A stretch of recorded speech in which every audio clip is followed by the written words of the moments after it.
Good morning, CHD. Welcome to the show. I'm Kelly Ryerson, and I'm so excited to be here as your host today. We have a really juicy show today. Last Tuesday, I was joined by a panel of experts to speak at a congressional briefing in Washington, D.C. on the enormous missing piece in the discussion of food, nutrition, and health in the United States. The poisons that often accompany our meals on our plates and on the plates of our children. We also met with members of the USDA Food and Nutrition Policy Team to share our concerns, including the recent laboratory test results on the school lunches and fast food from moms across America. 3 of those experts are going to be joining me on the show today.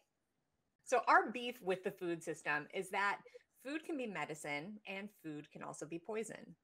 Many foods that most of us would consider part of a healthy diet actually carry grave hidden health risks. Foods including grains and beans and fruits and greens can have pesticide, hormone, and heavy metal levels that should give them no place whatsoever in what policymakers consider a healthy diet.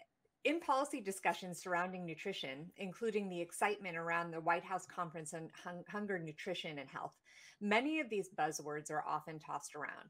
There's plenty of talk of sodium and marketing and food access and sustainability and food labels, but there's always a glaring omission in this discussion. The glaring omission of the polychemical toxicity of the food supply. Can a meal be healthy if it is also toxic? Nowhere in the dietary guidelines for Americans put out by HHS and the USDA is there any discussion whatsoever of the agrochemical toxins that often accompany the foods on our plate and that literally are slowly poisoning us. In 3 different meetings with the EPA Office of Pesticide Programs that Zen Honeycutt on this show today organized, scientists and doctors presented volumes of peer-reviewed independent research about the grave harm that glyphosate is causing to our health. The information was met with the comment that the research we provided was merely anecdotal, and that to have the issues addressed, we would need to change the directions coming from the Hill. So we went over to the Hill and did this congressional briefing this week. So on the show today, I'll be joined by 3 of the other panelists to talk about their takeaways from this unprecedented visit to DC to relay the facts about our toxic food supply to those who are in power. Dr. Michelle Pero will give us an overview of the state of children's health. Zen Honeycutt will discuss the findings of the toxicity of school lunches and fast food from a recent project at Moms Across America. Farmer Mark Dula will discuss his experience on his regenerative organic farm and why, if we can heal the soil, we will also heal our health. Welcome, team. It's so great to be back together with all of you after our wild time in DC last week. Thank you, It's an honor Kelly. to be here, Kelly. Thank you. We're just missing one last person. We also had with us Dr. John Fagan, who is from HRI Labs, who did a lot of the work also with Zen on the school lunch study. So missing him, but we have the rest of the team. I would love to start out just hear from Zen about why you were interested in doing this study. Kelly, we tested school lunches and fast foods because we are very concerned about the state of our children's health and America's health. And as Dr. Michelle Pero will very clearly describe the state of our children's health, it is an epidemic. We have a major problem in America regarding our children being sick. So we wanted to look at the sources for that. And the primary source, we believe, is food. And 30 million meals are served to our children through school lunches every day. And they are predominantly derived from ingredients that are GMO, genetically modified organisms, and or crops that are sprayed with glyphosate as a drying agent. Glyphosate is in Roundup, and it's used not only on GMO crops that are engineered to withstand Roundup, but also on crops that the farmers want to dry out, and so they use it as a desiccant. So they dry peas and beans, legumes, oats, wheat, soy, corn with glyphosate as a drying agent. So we wanted to test and look at those school lunches and fast food for the presence of glyphosate, also for other pesticides that can be harming our children's health, heavy metals, veterinary drugs and hormones, and the content of vitamins and minerals as well. So we are very concerned about the health epidemic in America, and that's why we wanted to test. Dr. Pero, What are your impressions right now of the state of children's health? I know you recently published a really comprehensive follow up to your book looking at those statistics. Yes, thank you. Thank you, Kelly. Thank you, Zen. In brief, because we can be discussing this for hours, but the state of our children's health, you heard from Zen, is abysmal. When I wrote that book, which is now 6 years ago, 54% of American children had a chronic disease. That number is approaching now 63%, but no more studies on that absolute number. But clearly, statistically, every single disorder has ticked up.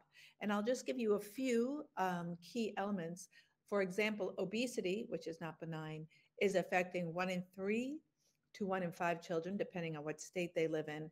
And as you know, obesity is associated with metabolic disruption, autoimmunity, cancer, and mental health challenges for our children from bullying, for example, and other confidence issues. Autism, my favorite rant and my favorite topic, it started 1 in 10,000 when I was in training many years ago to now affecting 1 in 34 to 1 in 36 children, and in California, it's 1 in 20 to 1 in 22, which is an epidemic. It's actually a pandemic because autism is global. And I'll give you one more: asthma, common, not benign, now looked at as an autoimmune disease, anywhere from 1 in 5 to 1 in 9 children, depending on state, ethnicity, and socioeconomics. So that is the lay of the land. The main drivers of what's making our children sick are environmental toxicants, toxic substances. Now, it's not just food, but think about the fact that our children eat anywhere from 3, 4, 5 times a day. So there is an overabundance of toxic ingredients in their food that's making them sick. And we can get into the weeds, pun intended, about glyphosate-based herbicides. And as Zen will tell you, it's not just the glyphosate. I believe another 29 different pesticides were found in our school lunches. There should be zero. The heavy metals is beyond. Heavy metals are neurotoxins. And I mentioned already, children have neurocognitive issues. And veterinarian drugs, and we'll go into that as well, with veterinarian birth control. Those are hormone disruptors and could be responsible for driving early puberty, for example, not to mention metabolic disorders. So this will just give you the pandemic of chronic disease in children, what our children are facing, and the impact, don't forget, on schools educating children with chronic disorders, on families having to care for children with chronic disorders, and the sibling stresses. Remember that families that have children with chronic disease, up to 80% can end in divorce.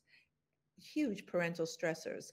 And I would be remiss if I didn't also mention that sleep disorders have also increased with dysomnias. Sleep disruptions are affecting anywhere from 2 to 3 children under the age of 10, and probably about half of pediatric population. So Kelly, that's a brief overview. We can get into more if you want to know more information, but this is kind of tagging on to what Zen has already laying out. And where the culprit is what our kids are eating. 1 to 3 meals per day are provided from school, and many children since COVID have more food scarcity and insecurity. So they're eating many of their meals at school, and for some of them, it's their only nutrition. And be clear, those nutritional meals that is an oxymoron because they're nutritionally bereft of any ingredients. For example, Zen found with Dr. Fagan, 0 folate, B9, 0 B12, which is needed for detoxification, and the other nutrient levels were some of them almost non-existent, extremely low. I just don't know how we can have any expectations for our children at all when this is what they are consuming. And, with parents putting pressure or academic pressure or have these expectations, yet you're setting them and their bodies literally don't have the resources to even be able to stay focused. It's a tall ask for our kids and really sad. So Zen, what were the results of what you found in the studies? Yeah, the results were extremely disturbing.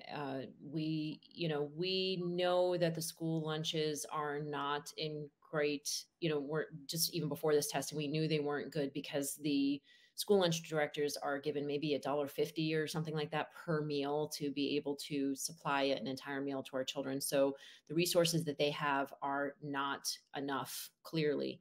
But when we tested them, we were shocked to find that 95.3% of the school lunches were positive for glyphosate herbicide. And this is in contrast to 60% of the grocery store samples being positive for glyphosate herbicide when tested by the Canadian Food Inspection Agency that tested American and Canadian foods. And by the way, Mexican foods and Chinese foods, which were anywhere between 40 to 70% lower in glyphosate than American foods. American foods had the highest levels of glyphosate. And even then, the grocery store samples were only 60% positive. Our school lunch samples were 95.3% positive. So our children are eating the cheapest and most highly sprayed ingredients from the most highly sprayed crops that they could be consuming them from. 74% of the samples were positive for harmful pesticides, up to 29 different harmful pesticides. And nobody's doing synergistic testing on what the result is from a child consuming chicken nuggets with, say, 6 different pesticides in one serving, right? Nobody's doing that synergistic effect type study. High levels of 4 veterinary drugs and hormones were found in 9 different samples of the school lunches, some up to 130 parts per billion, which, according to John Fagan from the HRI labs, was shocking. They had never seen that high of a level before. And those veterinary drugs and hormones in the school lunches are extremely concerning to me because I personally know a high school counselor who said that a 15-year-old came into her office one day crying because she was lactating. She was producing breast milk, and she was 15 years. She was not pregnant. She was not on any type of, hormones. And we at the time did not know why that was happening, but now we know. Our children are consuming veterinary drugs which cause cows to lactate and produce more milk. So that has to have an effect on our children, both males and females. We are extremely concerned about that. 100% of the school lunch samples contained heavy metals, and some of them were levels up to 6,293 times higher than what the EPA allows in drinking water. So although at first glance they may look like low levels, these are levels that are much higher than what has been shown to be toxic and to cause lifelong neurological damage. The fact is, our children are being poisoned by pesticides and heavy metals through the school lunches. Now, the majority of the samples were also abysmally low in nutrients, and we know that these nutrients are essential for brain function, for the prefrontal cortex, to make good decisions, to be able to receive information, to process information, and to learn. We also know that 1 out of 5 of our children 1 out of 5 Americans now have mental illness. 1 out of 6 of our children have learning and behavioral disorders. And so for them to be consuming highly toxic food with low minerals is just a recipe for a continued disaster. So that's the school lunches. And then we moved on to test the fast food. And I want to point out that we tested 43 school lunches and 42 fast food brands samples, because over 40 is a scientifically significant number. The EPA and the FDA and the USDA cannot scientifically ignore these numbers. So this was very important. We tested the top 10 and or top 20 fast food brands because the testing was extremely expensive. So sometimes we just did the top 10, but we did predominantly the top 20 plus 1. We added in In-N-Out fast food restaurant because it's proclaimed to be one of the healthier versions of fast food. And we were, again, very distraught about the results. The results were that 40 to 60% of the top 10 fast food brands contained antibiotics that are not approved for human use, have been shown to cause severe harm in human use. And some of these antibiotics, these two were called monosin and narracin, and they have been proven to be highly toxic to horses and dogs at very low levels, causing their hind legs to be dysfunctional, to essentially go paralyzed. Now, who knows what that's doing to humans? There's just no evidence, no studies to show on the impact on humans. A Chick-fil-A sandwich contained an anti-parasitic used to treat coccidiosis, which is also a known aviary contraceptive.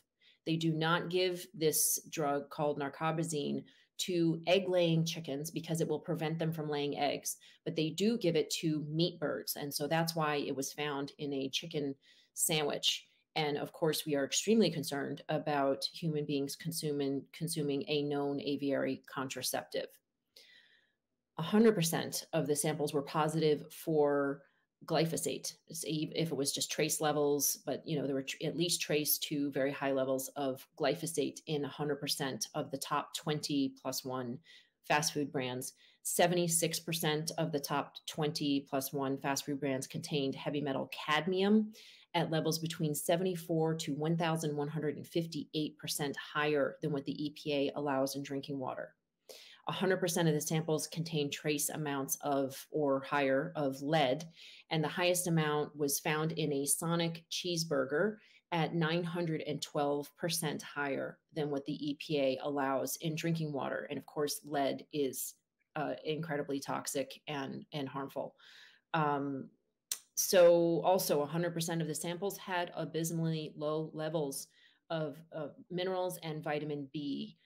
And vitamin B it has been shown to be connected to criminal behavior, aggressive behavior. In other words, a deficiency of vitamin B has been shown to be present in criminals, parolees, and serial killers.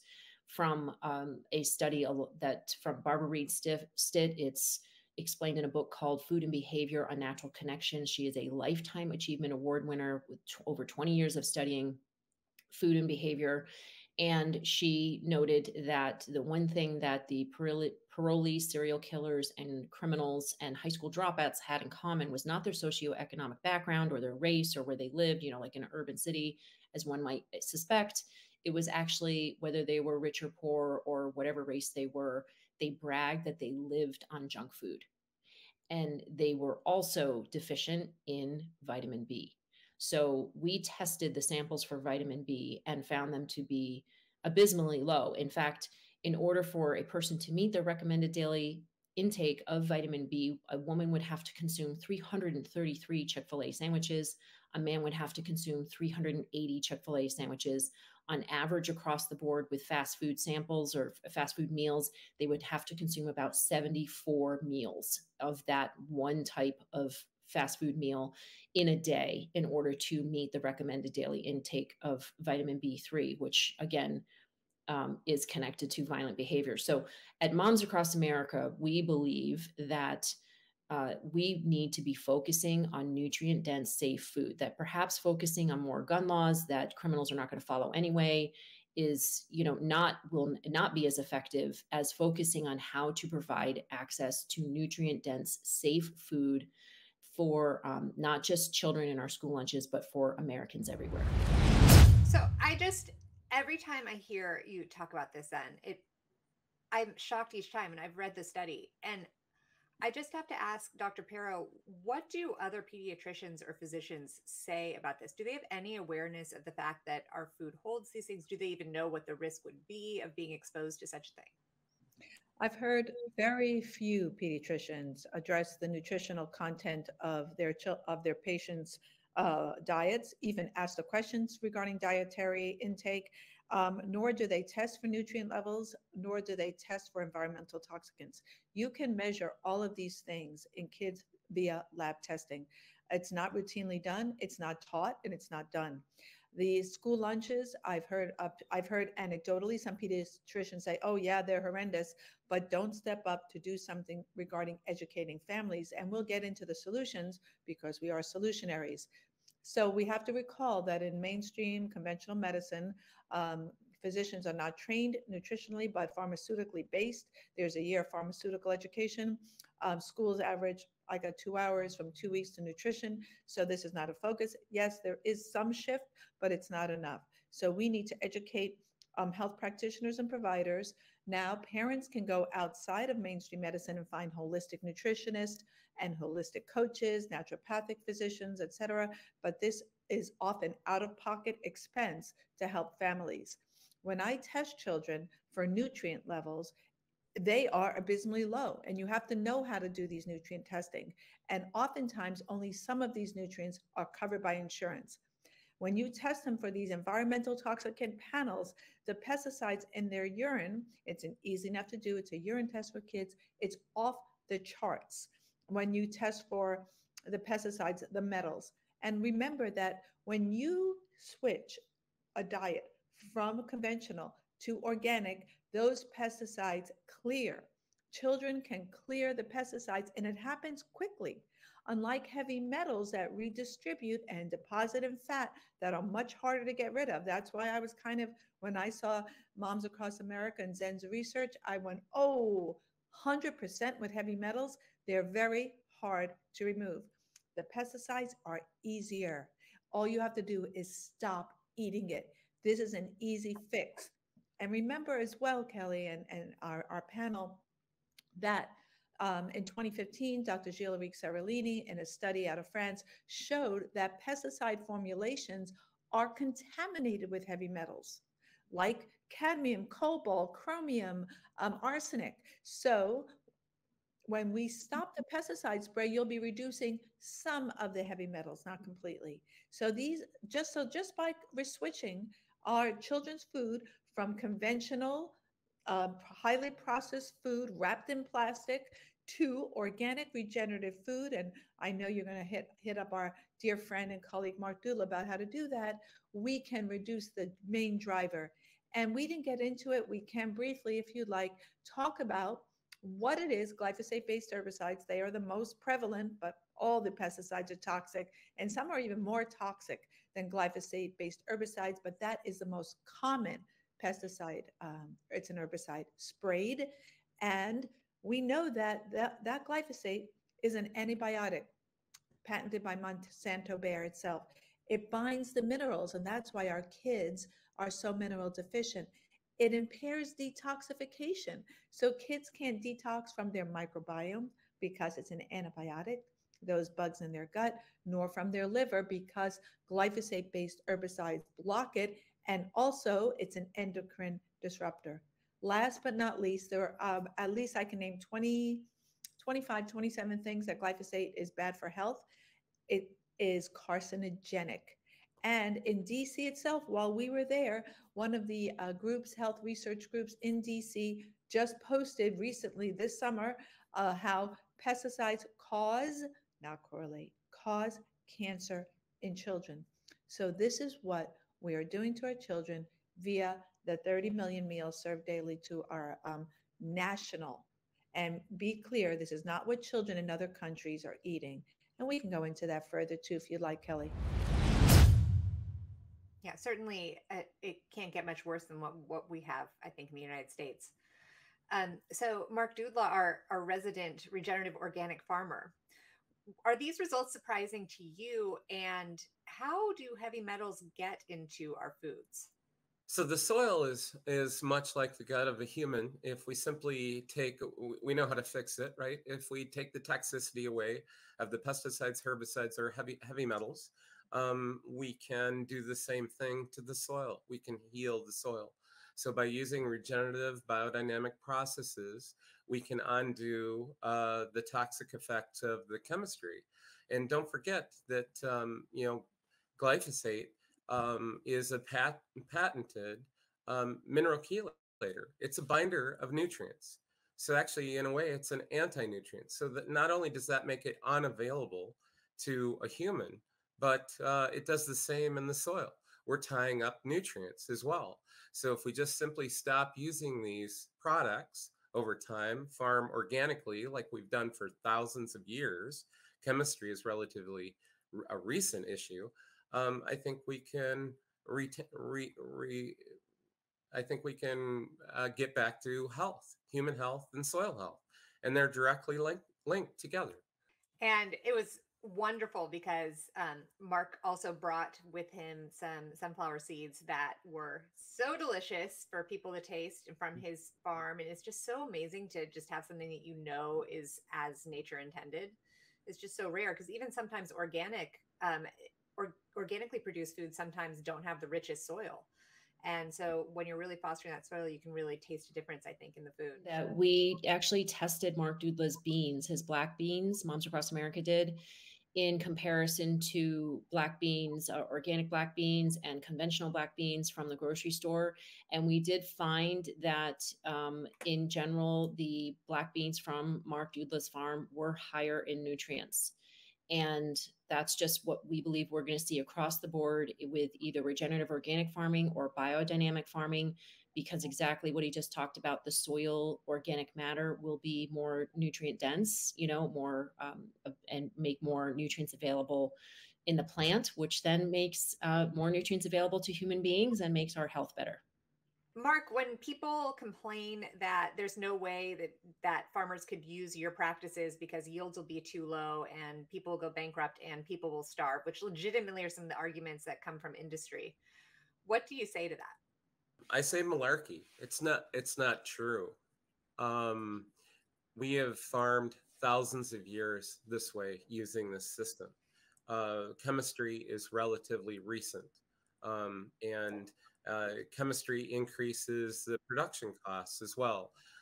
So we're able to use on our organic farm the best of the technology that we have available on the 21st century: satellites and driving tractors, guided equipment, and laser weeders, and even weed zappers, and also weed burners to control the weeds. So we can do this rather than chemistry. A lot of people are desiccating their crops, oats and wheat in particular. That's how we're getting glyphosate into the mainstream food products. And if we look at the history, we used a scythe for 1,000 years and brought that wheat, cut it, let it dry, brought it in to a threshing floor, threshed it out, threw it up in the air in a windy day, did sifting and winnowing, and got those grains separated from the straw and the chaff. So we also today, our history has been since the scythe is a swather. And it hasn't been until recently that we traded the swather for a sprayer, which is yet easy to do. You can cover lots of acres. The problem is we have contaminated our food supply in the process and put our complete future at risk with our kids with the amount of glyphosate that is now in our food. By the way, oats and wheat are non-GMO. So why is this getting in? It's all due to desiccation. And one of the worst crops is actually hummus. So garbanzo beans. They're a very short crop. So, it was an easy choice for farmers, 2 weeks before harvest to spray with glyphosate. And that ends up being directly in our hummus. So I think that there is a way to eliminate this. And I think biodynamic farming and organic regenerative practices are profitable.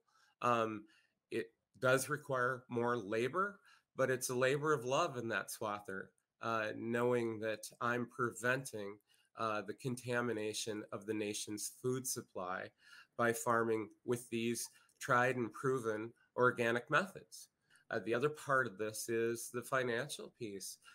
You have to work with people like Flanagan State Bank, Iroquois Valley, and Mad Ag Capital that are organic friendly to the farmer. They understand what's at stake and are committed to the agricultural producer. So it takes, just like it takes a whole village to raise a child, the same thing is true with an organic farmer.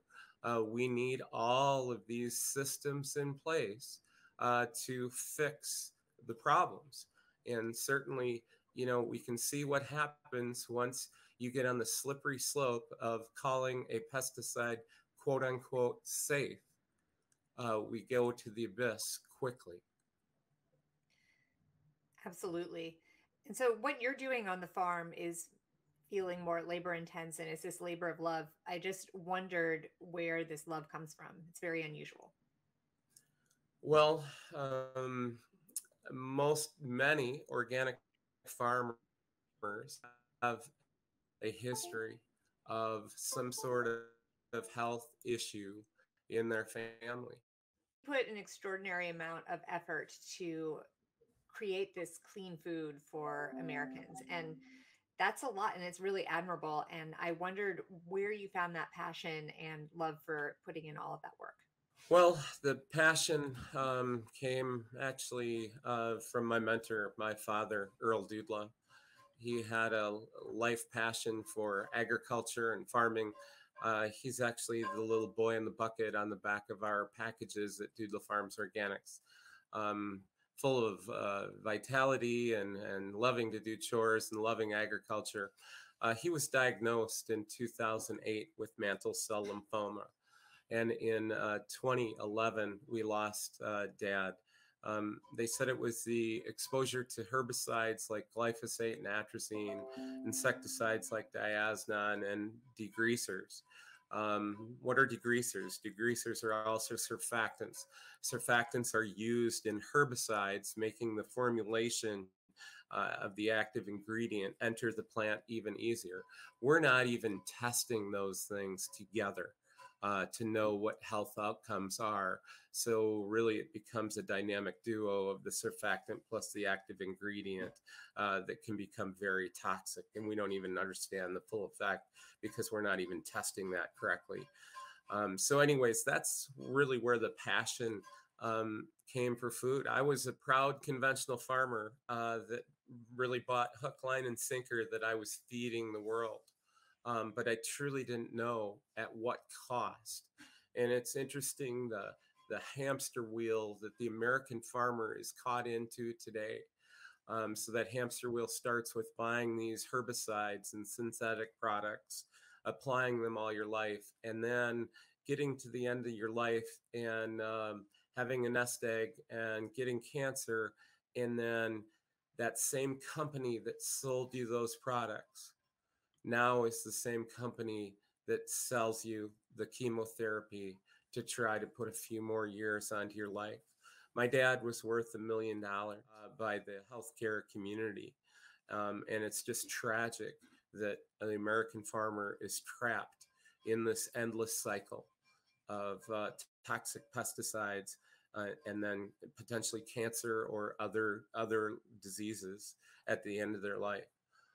So it's really unfortunate, but there is a way out, and it's organic farming.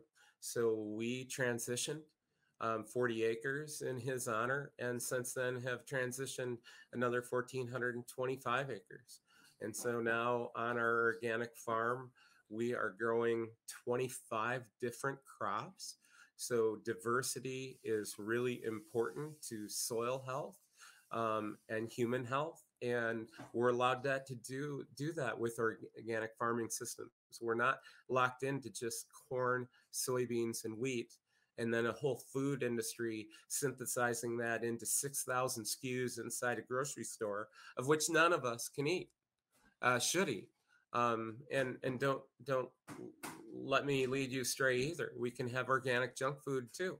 So we don't want to go down to those levels. We want to have safe, whole foods that we're consuming to get back to human health and ultimately soil health. And I think we can fix this whole system. It's quite simple. Just stop applying the toxicity, whether it's in our diets or the farm field or your garden. It will turn around and heal itself. That's a hero speaking right there. It's so agreement. Thank you so much, Mark. Um, Dr. Pero, what about the children that grow up in the farmlands? I have to imagine they are highly exposed.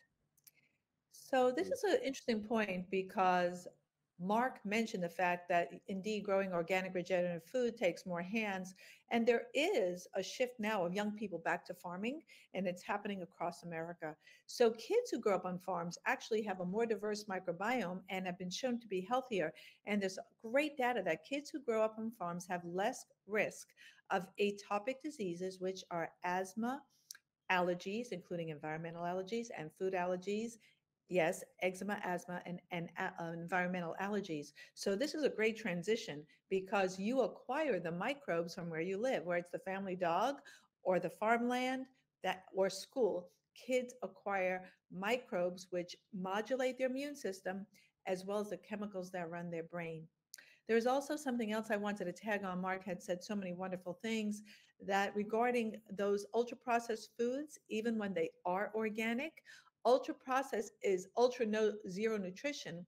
There was a great study out of France called the Nutri Net Santé study. 116,000 people were studied, and those people who switched from ultra processed foods to whole foods, organic foods, health improved astronomically, and that's a great study, big numbers. So also there are things in ultra processed foods that kill off your microbes. So we also, one last point I would make, Kelly, is that according to the USDA, 5 to 9% of organic crops are contaminated because there's glyphosate in our water, in our cropland. So it's really hard to eat organic. So we want to know our farmer. When we can find farmers like Mark, please buy from CSAs and local farmers and your farmers markets. That's the best way to do it. And in many states, you can use SNAP or food stamps to buy from from farm stands and farmers markets. So accessibility has increased, and we have to get back to this whole food concept, whether it's in school or at the home. Reducing the toxic load is beneficial for children no matter where you do it. Michelle, actually, and Kelly, can I ask a clarification? Michelle, you were saying that the children who grew up on farms had better biodiversity in their gut. That's organic farms, right? I think Kelly was sort of alluding to the fact that children who live around agrochemical sprayed farms have worse health, don't they? I mean, there's been the Chaco study. There's been studies about children who live around farms that spray chemicals. It greatly impacts their health, doesn't it? Yes. Thank you, Zen. Clarification. Children who grow up on organic regenerative farms, not the conventional farms that are heavily sprayed, those kids are at super high risk, particularly those pesticides of everything from asthma, ADHD, autism, and cancer. And when their parents are sprayed, they have a higher risk, particularly leukemias, which are the #1 cancer in children. So thank you for that clarification. I hope we made that clear.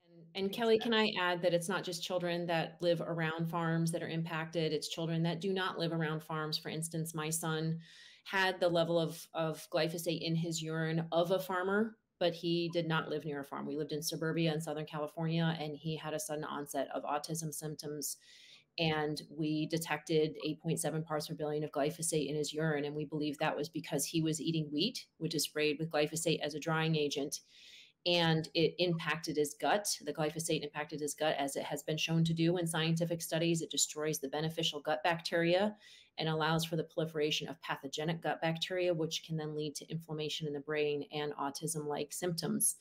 It can also lead to gut dysbiosis and inflammation in the gut, allergies. He had over 20 different allergies, and it impacted his behavior.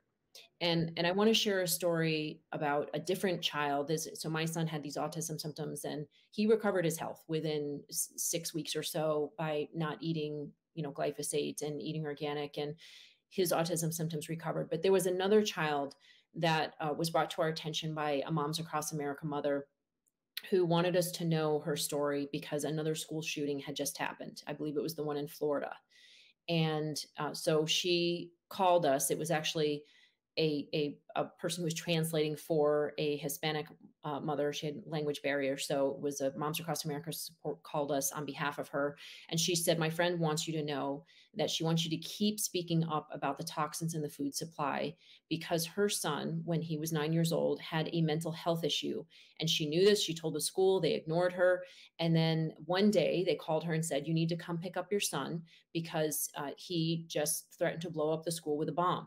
And she said, well, I told you he has a mental health issue and we need help. And so they sent him to a psychiatrist, and the psychiatrist assessed the child and said, well, this is the SSRI antidepressant that you can give him. And she said, that's it. What about the side effects? I'm going to have to do this for the rest of his life. Isn't there anything else? And this is a very smart psychiatrist. She said, well, actually, have you looked at the food you're giving him? And she said, what do you mean? And he said, what are you feeding him? She said, tacos, pizza, hamburgers, French fries, right? Basically junk food. She said, because that's all I can get into him. He's a very picky eater. And he said, well, you can either feed him organic and avoid the pesticides and GMOs and toxins and preservatives and dyes. And now we know heavy metals, or you can give your child this medication. So she switched to organic food, 100% organic food. And within 2 weeks, the school staff were calling her, telling her, we don't know what you did, but this is a completely new human being. Please keep doing what you're doing. And she called me at that time because she said, my son is now 17 and the school shooting had just happened. And I know that my son would have been one of these young people who was going to Walmart to buy a gun and shoot at his classmates. That's a very difficult thing for a mother to admit. And she said, but he is not going to do that because he is healthy and responsible. He's supporting school gardens and community gardens. And he's not going to do that because he's eating organic food. And I said, you gave your son a new future because you found out about the toxins in the food supply and switched to organic. And I would assert you gave every single student and family member and friends from that school a new future because that your son did not go to the school and cause trauma. And I would also assert that perhaps you've given our country a new future because who knows what your child will contribute to his community and how many thousands or millions of lives he will touch with what the service he provides or invention he creates. And so that's why we're doing this panel. That's why we're doing this testing, because we want to create a new future for our country, one that does not involve these toxic chemicals that's compromising the potential of our children, that's leading to violent and erratic behavior, that's leading to mental illness and to decreased health, and $4 trillion being spent on healthcare. We need a new future where everyone has access to safe, nutrient-dense, non-toxic food, and we need it to happen today. We do not need any more studies on pesticides and glyphosate. We have all the knowledge that we need. We simply need the political will of the people in the White House to change the policies, and we need the will of the people to stop buying this junk food. All we need is a 15% loss in profits for these fast food companies, and they will have to switch to regenerative organic food. What if Panera Bread, for instance, that had the highest levels of glyphosate, and Subway, the second highest levels of glyphosate in their bread, what if they said, you know what, we're not going to accept wheat from suppliers that are spraying their wheat with glyphosate? What would that do? That could shift the entire fast food industry, 85 million meals a day being eaten by Americans.